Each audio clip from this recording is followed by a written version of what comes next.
When people talk about custom programming, it really involves the communication of the client to allow the coach to customize it even more for you.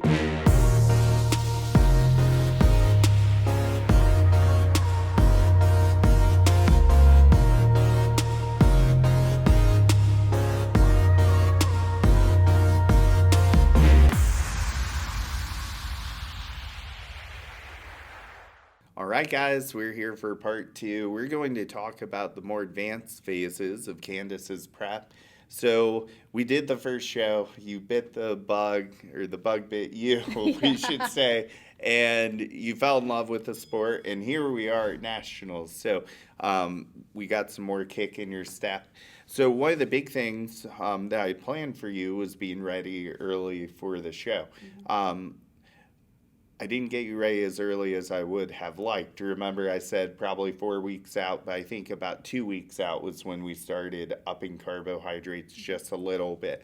So, which peak week we usually up carbs too. So, nothing ever always happens on time. We try, but just because we didn't hit our mark then doesn't mean we're not going to do well. Your physique is perfectly on point.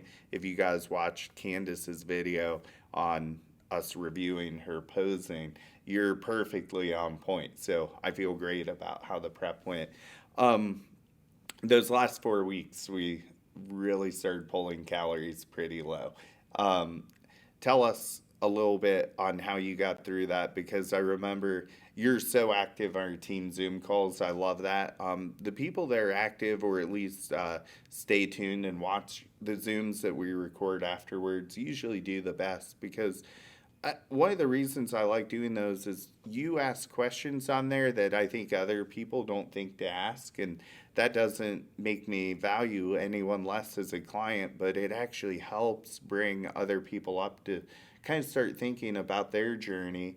And it's really easy to just almost do what you're told, but if you hear a conversation, you kind of say, oh, that might apply to me, or oh, I was doing that as well. I believe, if I remember correctly, you were eating the miracle noodles for a little bit. Yes. So we found out about that through the Zoom call, if I remember right.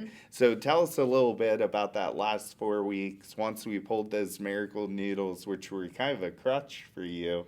They were, yes. And I love the Zoom calls because, like you said, people bring up questions that you either don't think to ask in the moment, or you feel like, oh, well, Amanda was going through the same prep kind of that I was, and so she and I connected, and Yes. I've connected with so many of the masters ladies because I'm 41, and so I connected with other people who have jobs, careers, husbands, and wives, kids, and just they've got all of this stuff going on, and so we kind of made that connection together, and we support one another and motivate each other.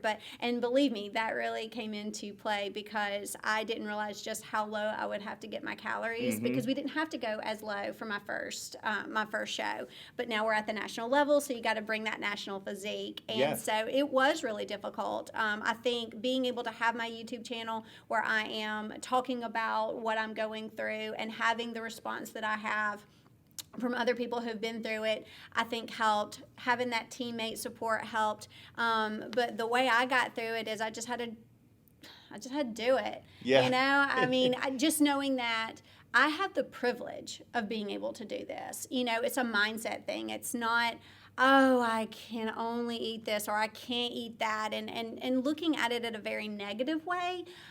If you just flip that around and be like, you know what, I have a goal in mind, and this is going to help me achieve that goal. And so just keeping that kind of mentality is really what I had to lean on, because it does get tough. There is a reason why not everybody does this. Yes. And so for me to be able to be in the position to even have the opportunity to do it, that is huge. And so just keeping that in the forefront of my mind, I think helped the most. I would say so also. One thing that I think your audience has really gravitated to you is because people always say on Instagram, like, they're keeping it real, but like they really don't, but you really do keep it real. Like, you do talk about being a mom. And I think there's this facade on Instagram where And I've heard girls say it, well, that person, all they have to worry about is like what time they work out per day. And it does seem that way because people are, posting just about fitness. And, a really great competitor, I don't know if people even know this, Attila actually is a lawyer.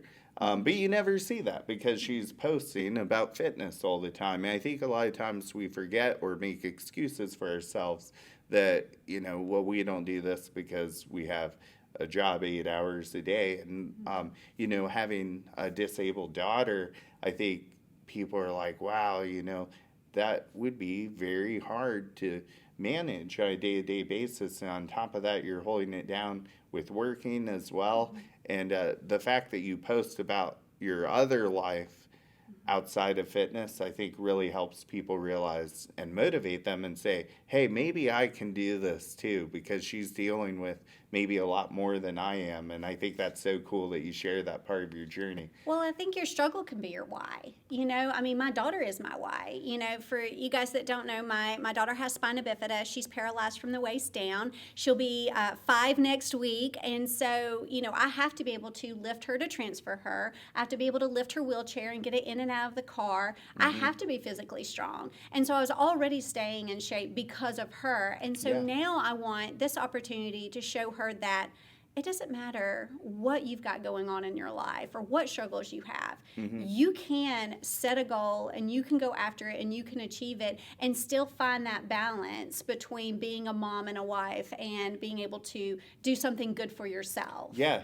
And I mean, you took it all the way to the point you competed, and not only just competed, now you're getting ready to take it to the highest level as an amateur and hopefully soon to be pro. We shall see. Yes. So, I think that we're so thankful that you've shared that, because a lot of people don't realize, how much you would be going through outside of just prep if you only posted about your fitness journey. So that's a saving grace to see that and just see, what you do on a daily basis, and people just feel really empowered once they see that. Yeah, I think it's all about, I really value my sleep. I love my sleep.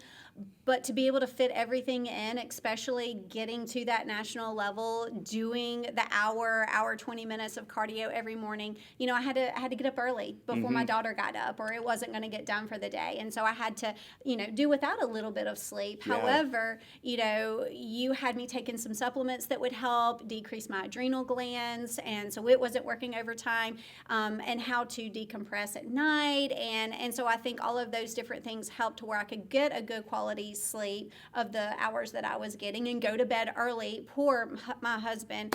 We put Logan to bed. That's my daughter, Logan. We put Logan to bed and then I go to sleep.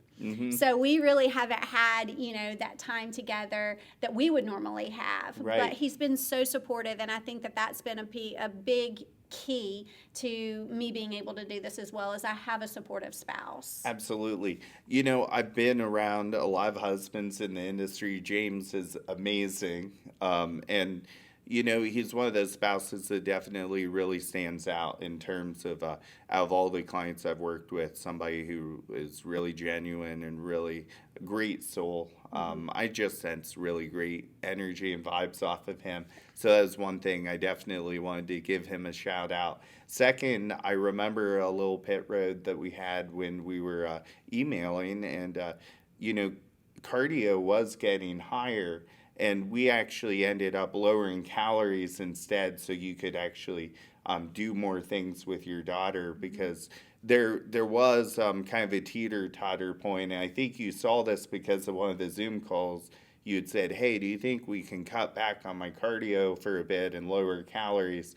And that was probably about 4 months ago, I want to say. But then we got to that point where just inevitably calories got so low, and we were like, can you manage this much cardio? It's okay to break it up.